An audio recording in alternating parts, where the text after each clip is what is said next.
I'd like to introduce Casey Stapleton, who's Division Director of Robert Half IT Search, and Amanda Honer, Senior Account Executive, who are going to be presenting on how to manage a remote team and how to hire and onboard new personnel in a fully remote process.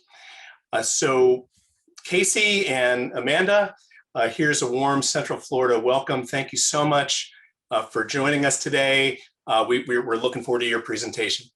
Yeah, thank you for having us. I'm going to go ahead and share my screen now, Jim. Okay. Yeah, thanks for having us, Jim, and appreciate everybody jumping on the call. All right, if you want to just end sharing your screen, Jim, so I'll share Yes. mine. Yes, Perfect. yes, I am attempting to do that. Bear with me for one moment, stop share. Okay, you're on. Awesome. Let me go ahead and pull this up here, everyone. Let me know when you can see my screen and we'll get on rolling.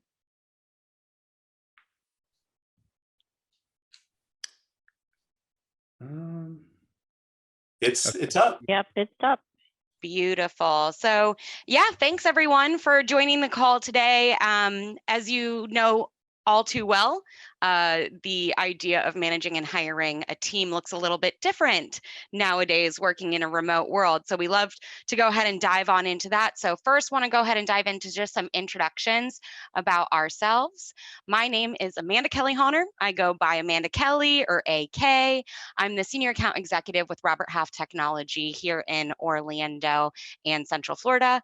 I aid organizations within a 50-mile radius of downtown Orlando with staff augmentation, interim, project-based, and contract to hire solutions for their teams.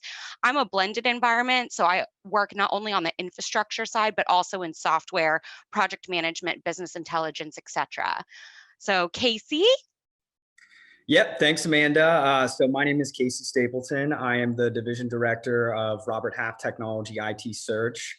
So my team specializes in full-time permanent placement of IT professionals in the greater Central Florida area, covering both the software development side as well as the infrastructure side, essentially placing candidates from the tech support level all the way up to the CTO level and everything in between. So again, just wanted to thank everybody for joining the call and excited to go over this presentation with you guys. Absolutely. And as many businesses are moving forward with their hiring plans, some have even ramped up to increase the need. So that's what we want to go over today. Not only how to manage a remote team, but also how to hire and onboard and fully onboard a person to full productivity in a complete remote world or a hybrid world, as a lot of us are seeing now.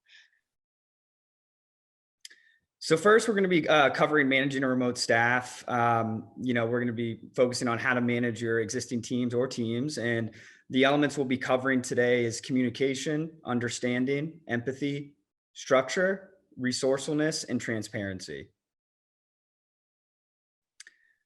So in today's digital world, the role of technology plays such a critical factor during, the crisis that we're in. A lot of us obviously working from home.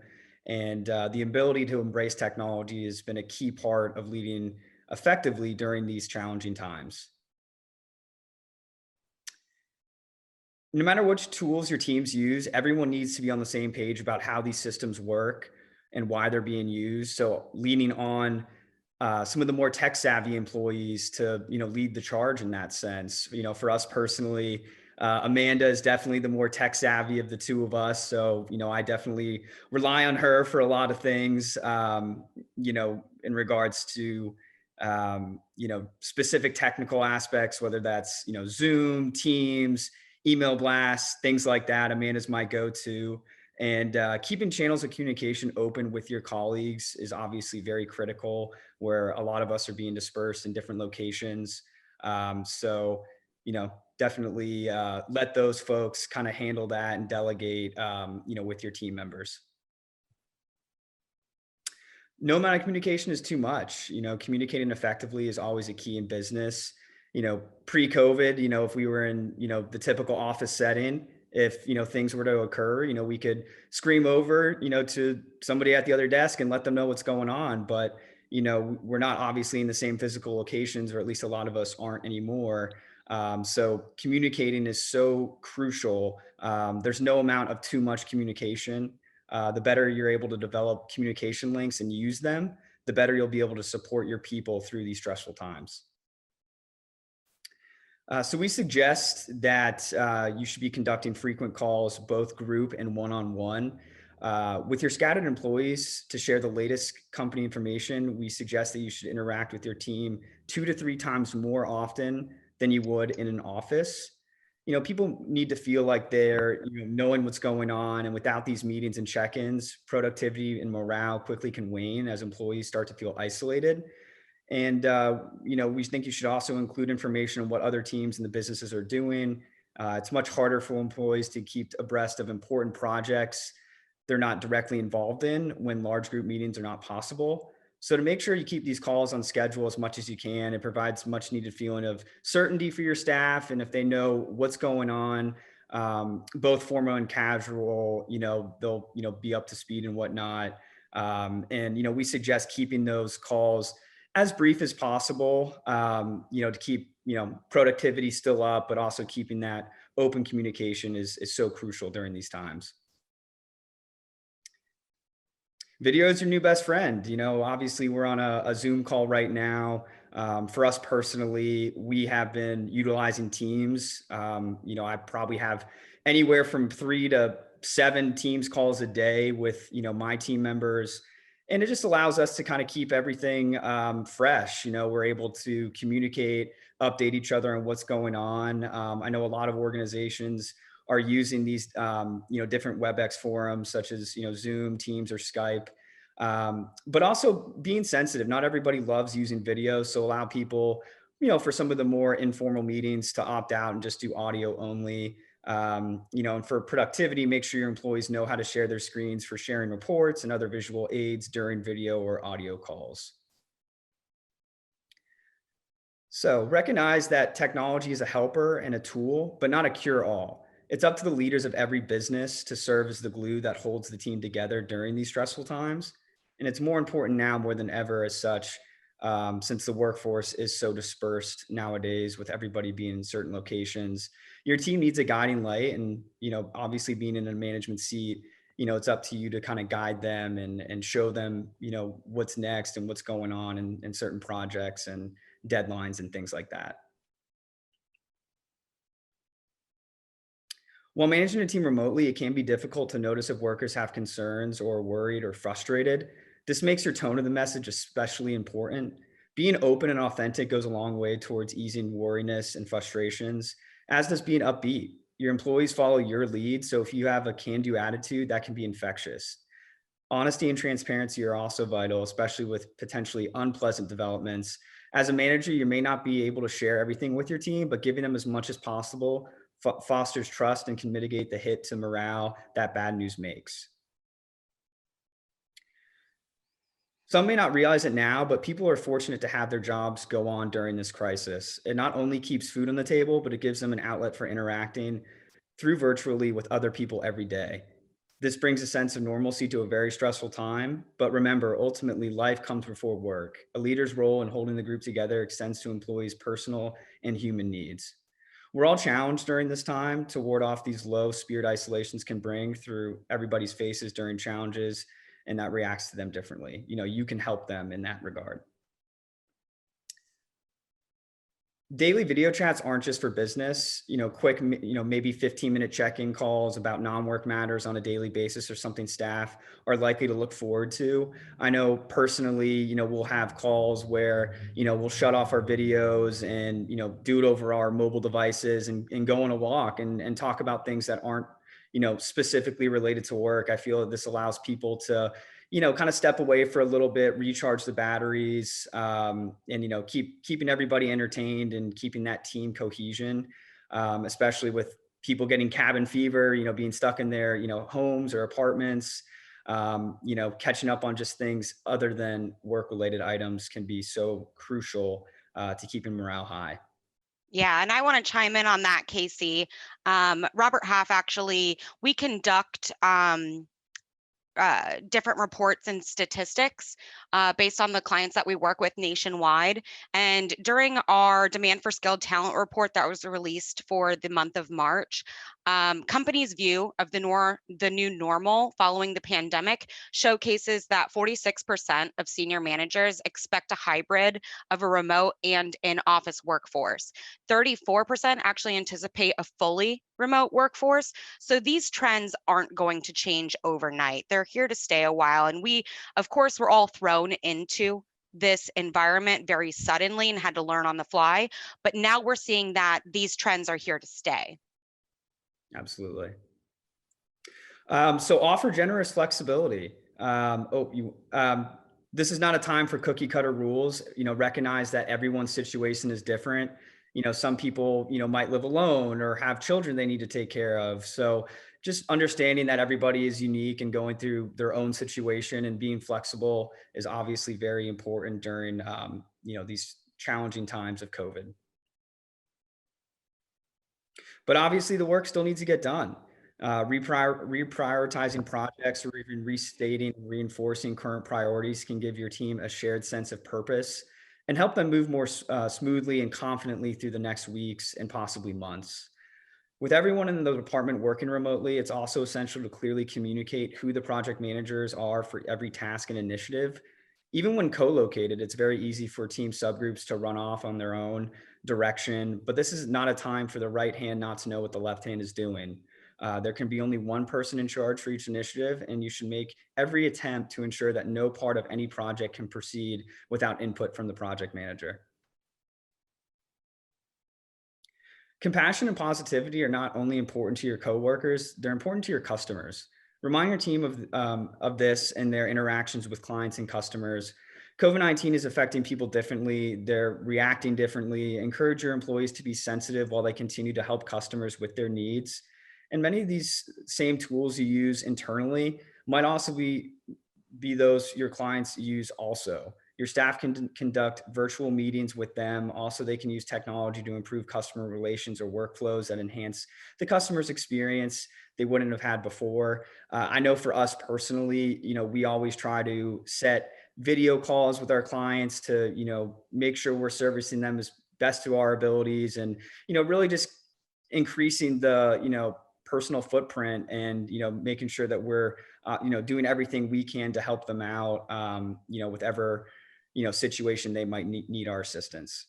Yeah, we do something here with Robert Half. We're a very hands-on staffing approach with things. So on the contract side, we actually set up weekly 10, 15-minute video calls with line managers to go ahead and do a quality check on the candidates that we have out on site. Whether it's a large project that we've placed multiple candidates with, I like to dive in, see, if the communication and the morale of the team, if people are being engaging in meetings, et cetera. And if we can showcase that in a video call with me diving into each candidate individually, then I could relay that to the recruiters who then can have quality check calls with the candidates and just make sure that things are progressing really well. Sadly, some businesses will have to go through furloughs or layoffs. Standard advice has always been that delivering bad news deserves an in-person conversation. But, during these times, it can be extremely, awkward to do that remotely. So let the news come from you, not an outside source of the rumor mill. Word spreads fast. As soon as you know who will be affected, contact them by phone or audio right away. Losing a job obviously is a serious blow, so treat it as such. Be compassionate, but don't try to sugarcoat it, and don't use humor. Deliver the news quickly and accurately. Enter the conversation with as much information as possible. No one knows for sure how to answer questions about when or if people will be rehired, for example, but you can create a list of FAQs about what you do know about the process, including whether there will be severance payments or whatnot. So explain that you'd like to keep in touch, express hope the feeling is mutual. And obviously, as a manager, take care of yourself. You're going through the same stress as your employees, plus the additional anxiety that comes with keeping everybody else on track. Don't wear yourself out by using all of your time at home working. Take frequent breaks to keep your stamina up. Get outside if possible. I know for me, been working remotely now for over a year. I like to go, get a workout in during my lunch break. I feel it just allows me to kind of disconnect from a little bit, recharge the batteries, come back in with a, fresh mindset. I feel like that can go such a long way. And take time to take care of your family. Not having to commute buys you some more time, but don't get 100% caught up in the urgent projects you'll no doubt be managing.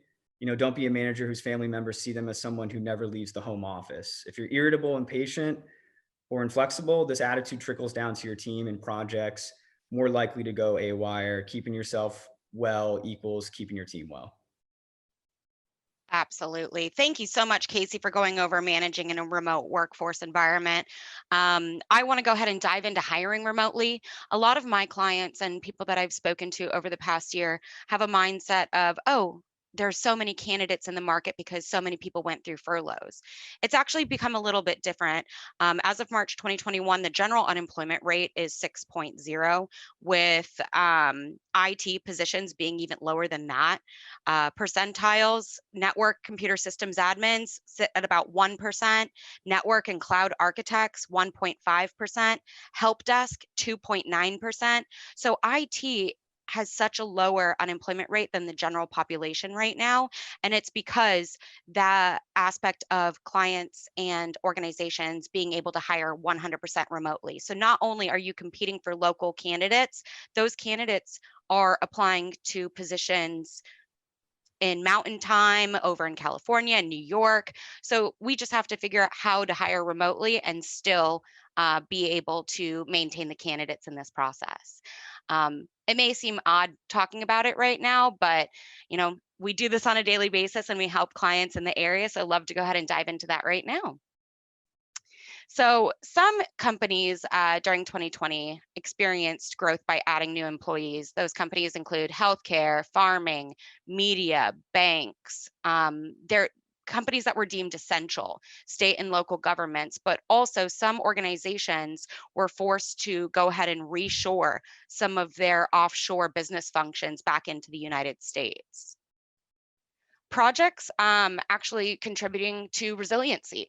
So not only just essential service companies that were hiring, but others hiring for a different reason. They recognize they can't afford to cancel important projects and potentially offer they need to offer a resiliency in order to keep on those timelines. Before the crisis, they realized that they would need to hire new staff and engage outside consultants for expertise. Now we must move ahead, and at least on projects that will help the business stay afloat, i.e. technology-wise. July of this year, I know Skype is transitioning over to Teams, and that right there is a resiliency in order to keep the remote workforce going. So making sure that your technology is in place to support this. Tap multiple resources to find the right candidates. When you need to hire, job boards are definitely an okay start, but you may just want to go beyond them for an even better chance of finding the people that can help you the most in this circumstance. So a couple of things that I like to recommend to my clients: contact former employees that were great performers, people that are capable of successfully working offsite, some people who may be retired, some employees that got opportunities elsewhere and that you can offer them a generous offer, maybe former furloughed employees that are still on the market. Ask your employees as well if they have any, if they know anyone that would be a good addition to the team.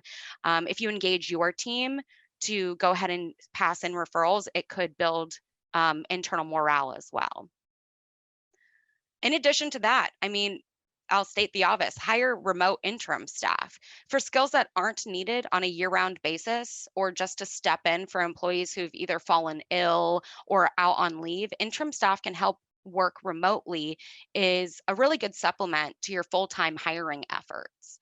They can still provide and keep projects moving, as well as give a morale boost to the team that may have been trimmed by colleagues that were either out or previous furloughs. And it definitely takes some pressure off the team's shoulders. There is a value in specialized staffing. Whatever type of worker you need, whether it be temporary, full-time, project-based, a specialized staffing firm like Robert Half can help with this process and move it along fast.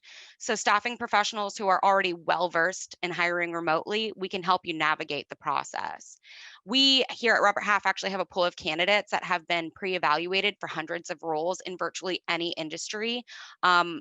Robert Half been around since 1949, initially started as a finance staffing assistance organization. Over time, we've developed into so many different specialized lines of business, including office team, finance and accounting, managerial resource, creative and marketing, legal, also productivity for any of your consultant needs or audits. So each line of business, we specialize in what we work on, and me and Casey are here for technology. So having some staff work from home raises a couple potential security issues, but we can have that covered. We here at Robert Half actually offer virtual workspaces that includes enterprise level security policies, leading edge protection, and up-to-date patching. It's remote work with just a little bit of peace of mind included.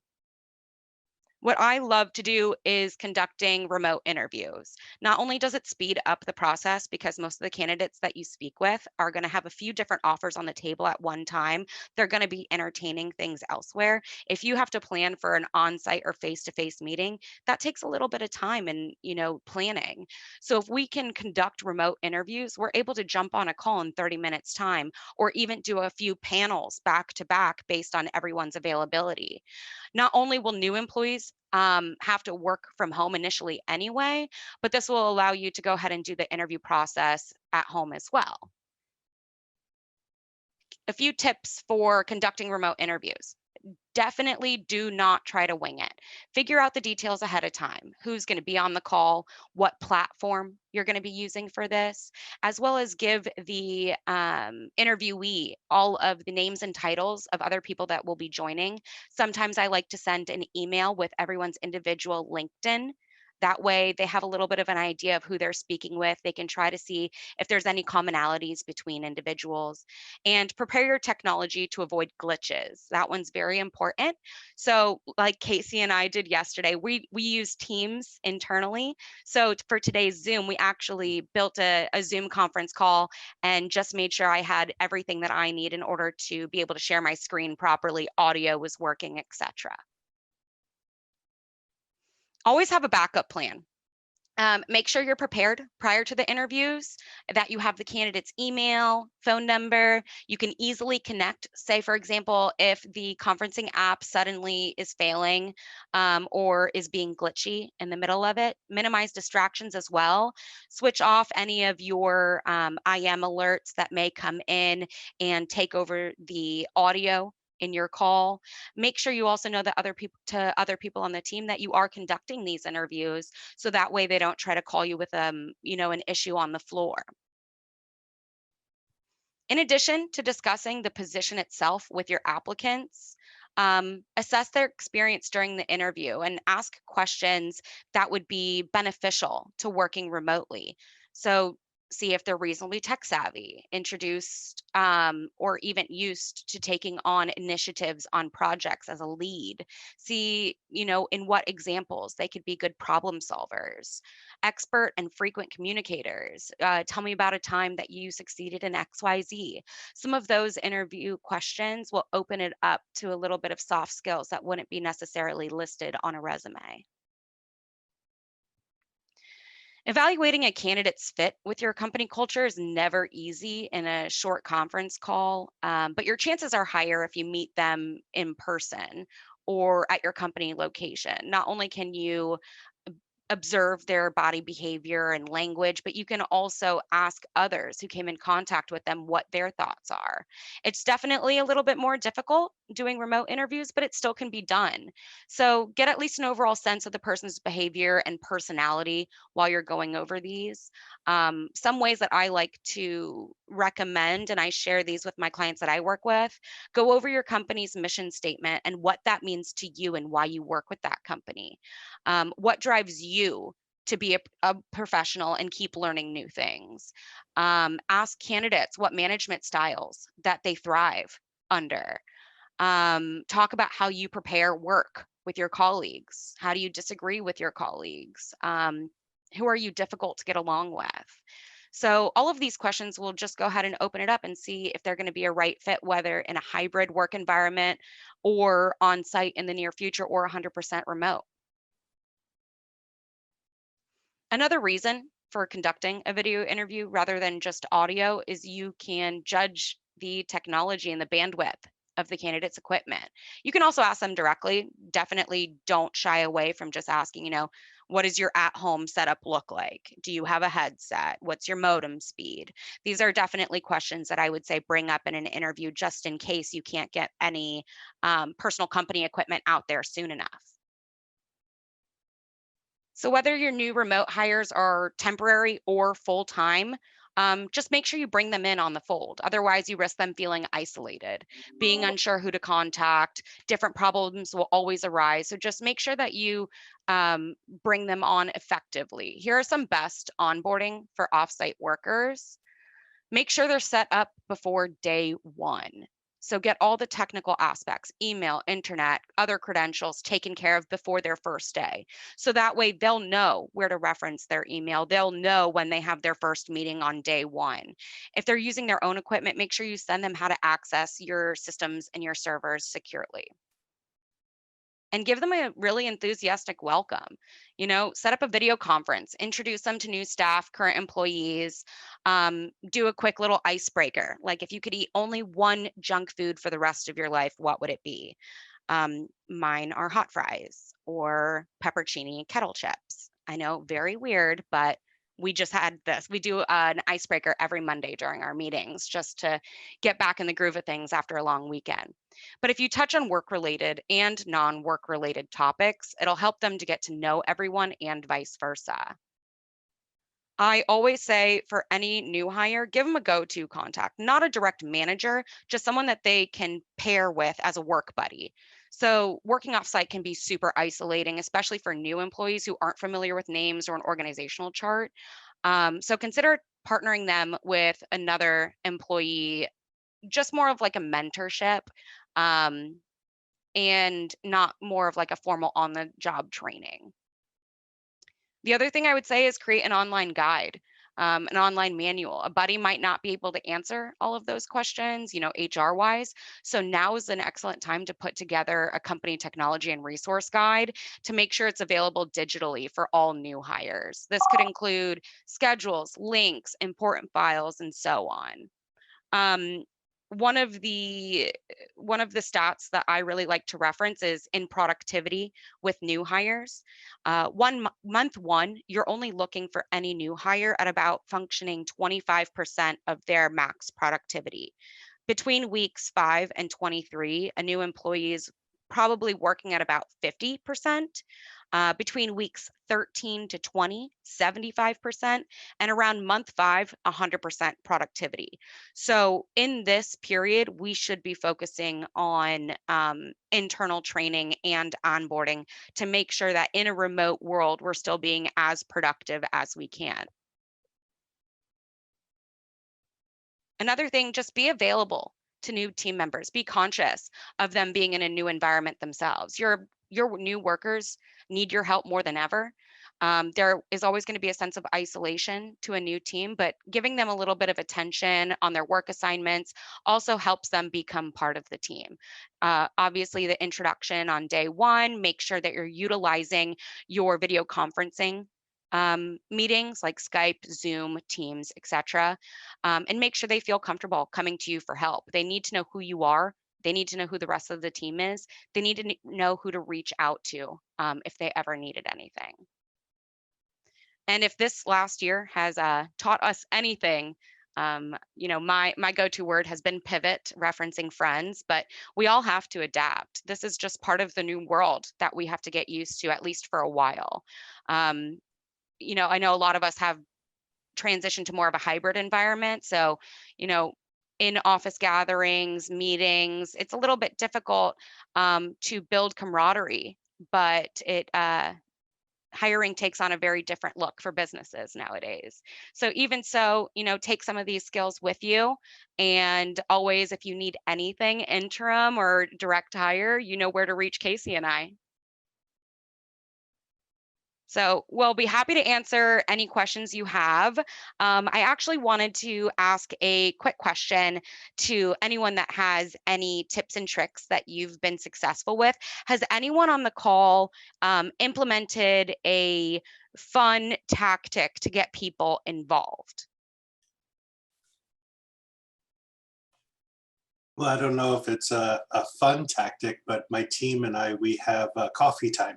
So bi-weekly, Monday mornings, usually between 9 and 10, we have coffee time where we don't discuss work, but we actually just have a cup either of coffee or whatever they're wanting to drink. And we talk about the weekend, what's going on, and we try to keep it light with no work agenda. So that way it's literally just coffee time.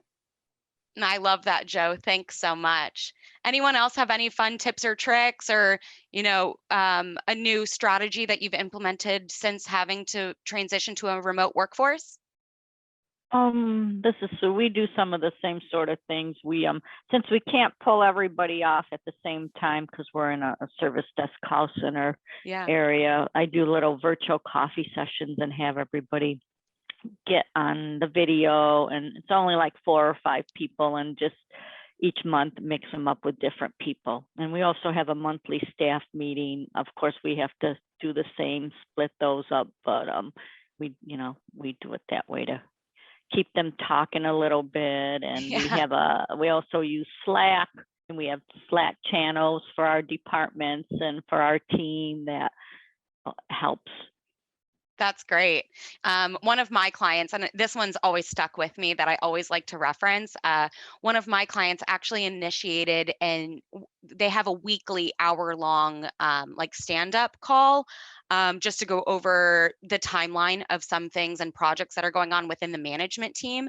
And what they did is they made that 1-hour call that's on every Tuesday mandatory to walk around the neighborhood. So dialing in to that call through your phone or utilizing your Teams app on your phone, throwing in your AirPods and headphones, and while that meeting is going on, taking a walk around the neighborhood just to get the blood flowing, just to keep moving, not a time to have any statistics or something to reference or all work. We're all human beings at the end of the day. We all need a little bit of vitamin D. We all need a little bit of exercise just to make sure that we're staying engaged. Sitting in the same seat is super difficult. So when she told me about that, I immediately thought that was an amazing idea, and that I've started actually implementing that with my team of recruiters. Is every week I'll take the call on my phone and take the dog for a walk around the neighborhood, just going over some of the processes of the candidates. A thing that we do internally with Robert Half every Friday, we actually do Casey, you want to talk about it with the radio? Oh, Kahoot, yeah. Yeah. So we'll have something every Friday morning, right at 8:30, and essentially what it is, it's kind of like a trivia where we'll have certain questions. Typically for us, it's mainly technology focused. So there'll be certain questions. What is a front end, or which of these applies to a front end technology, and then it'll be roughly 15 questions. But we kind of like to keep it kind of competitive. Where we'll joke around and. Oh, I didn't mean to hit that button, or, I was too late on that. So we keep it light. And I think it just kind of, gets people, in a good mood for, Friday morning, kind of finishing out the week strong.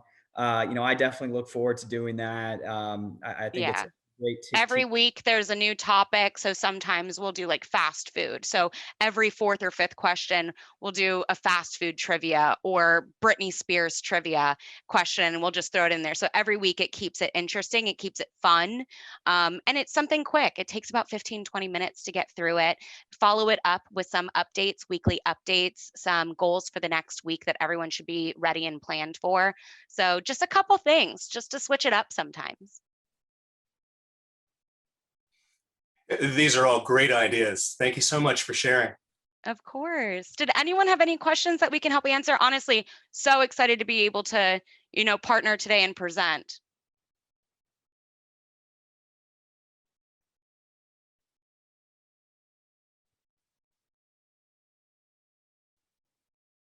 I'll bring up a question. Even before the pandemic, I know a lot of candidates were looking for flexible working conditions with at least some of the time being able to work virtually. I can only imagine that the pandemic has dramatically increased the percentage of candidates that want that flexibility. Do you see this as a future trend? Oh, flexible working is here to stay. That is for sure. Even my clients that have reopened their office doors, just knowing how hard it is to find a candidate that wants to be in the office, 24/7. I have some that offer 2 days on, 3 days remote, because in reality, it's hard to maintain and retain the candidates if you transition to 100% on site. So if you allow flexibility, then you aid the candidate staying there and retaining that employee for a longer period. Yeah, and just to add on that, been doing this for a while now. This job market is unlike anything we've ever seen. It's tighter than pre-pandemic right now, I have to say.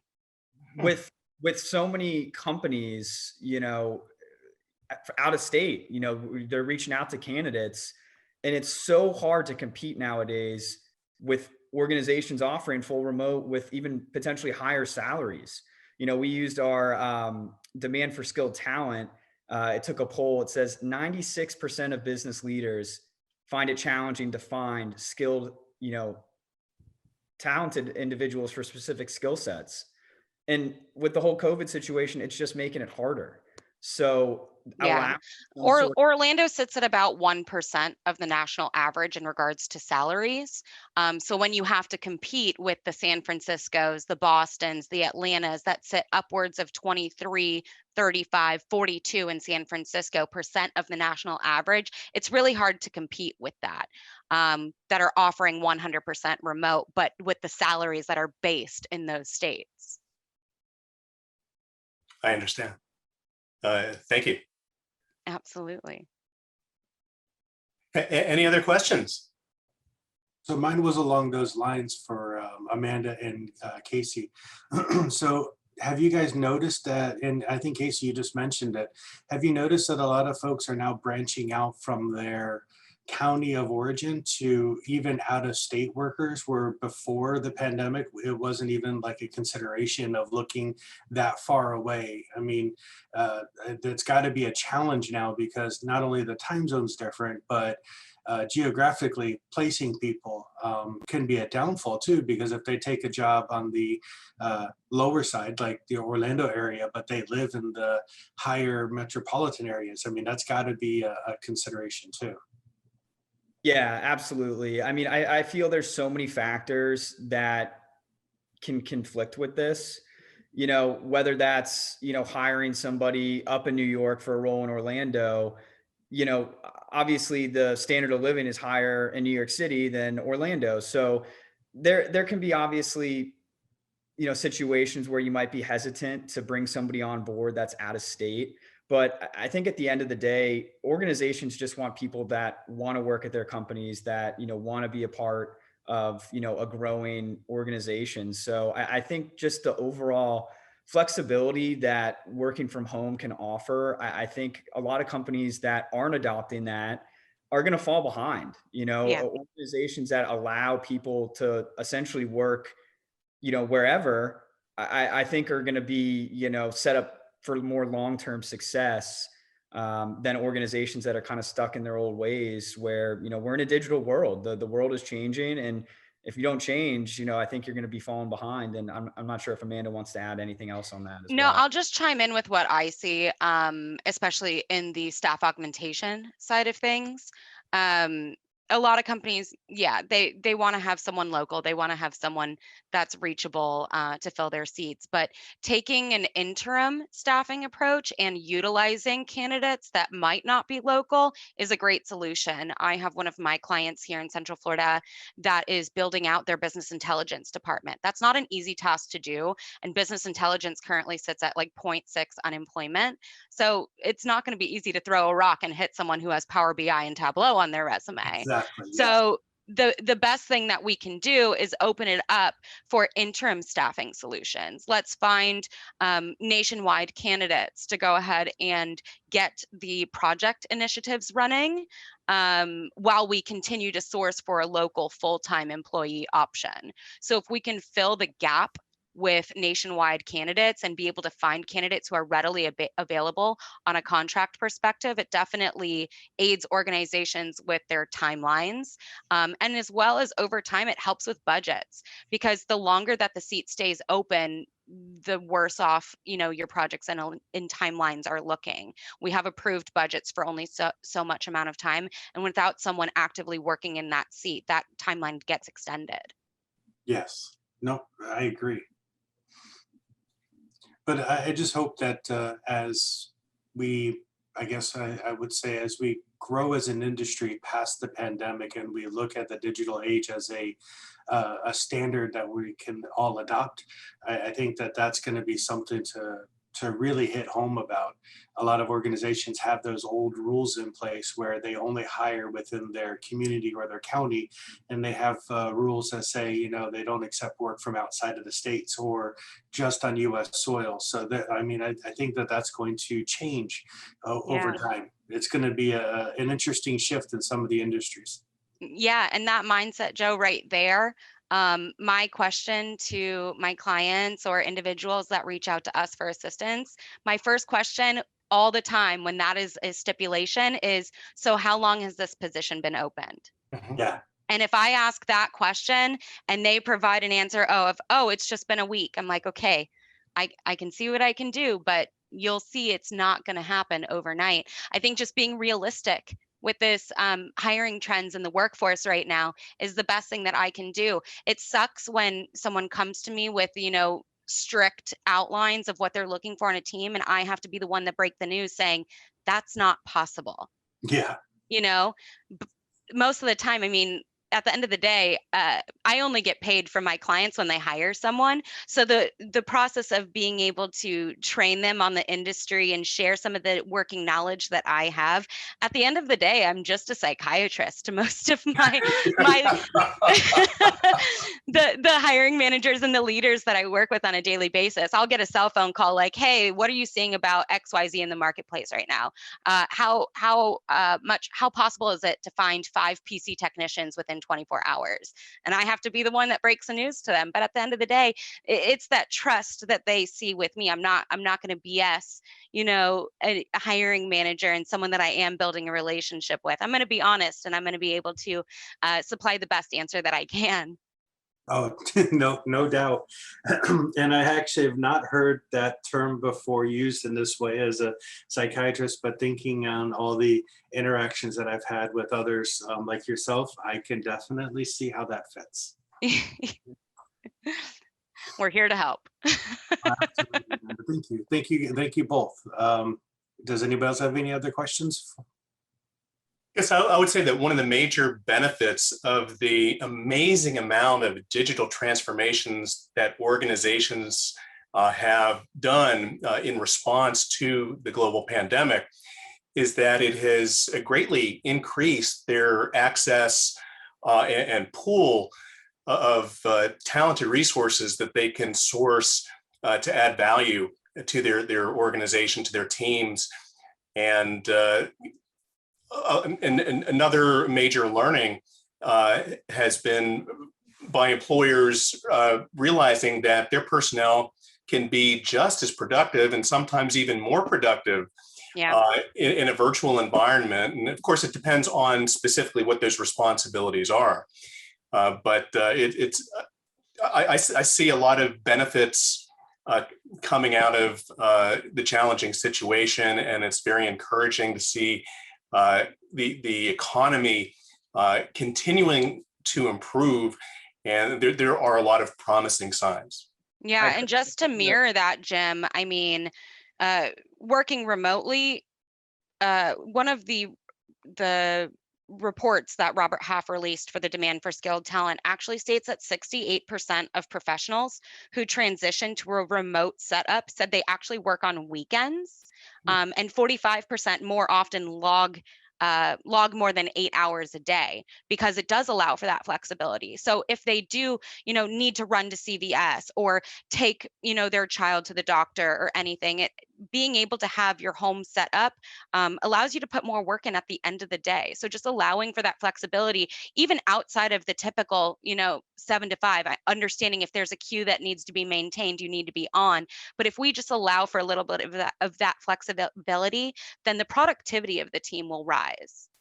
Yeah, and just to piggyback off of that, I couldn't agree more, Jim. I mean, we have such an influx of job orders coming in, and the companies that are, trending into the full remote workforce, at least from a full-time perspective, they're getting jobs filled so much faster with such higher quality caliber of candidates.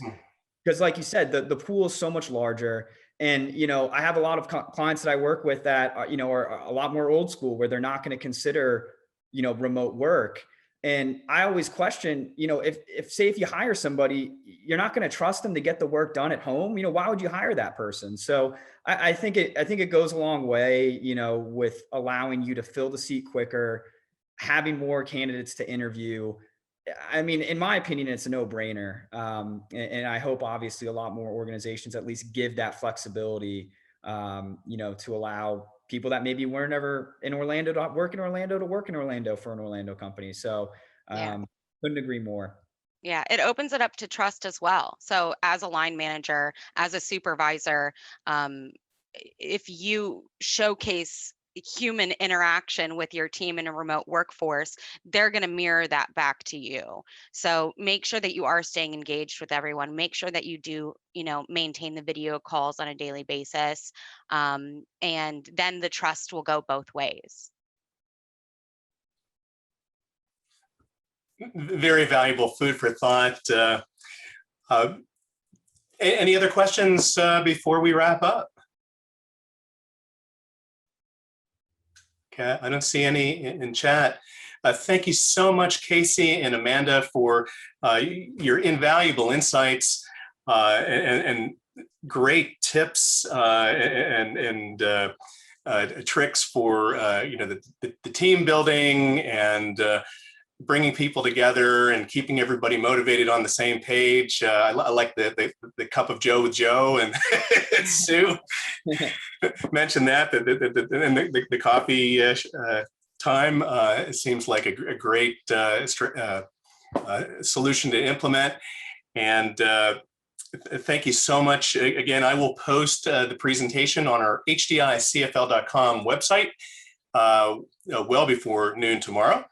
As well as a recording of the actual presentation. And thank you so much for your great support as a sponsor. And Robert Half has always been a premier sponsor. So thank you so much, Casey and Amanda, for making this possible today. And we certainly appreciate all of our sponsors, including Icera and our local chapter officers who help put on every event. Thank you so much, Joe and Sue. It's been such a great pleasure. We look forward to our next event. We're still in planning mode for the remainder of the year and very hopeful of in-person meetings, of course. So stay tuned to our schedule on our website. Have a wonderful afternoon and a great week. Thank you, everyone. Such a pleasure. Can't wait for the next one. Thanks so much, guys. Thanks, everyone. Thanks, everybody. Bye, guys. My pleasure. See you. Bye-bye. Bye, everyone.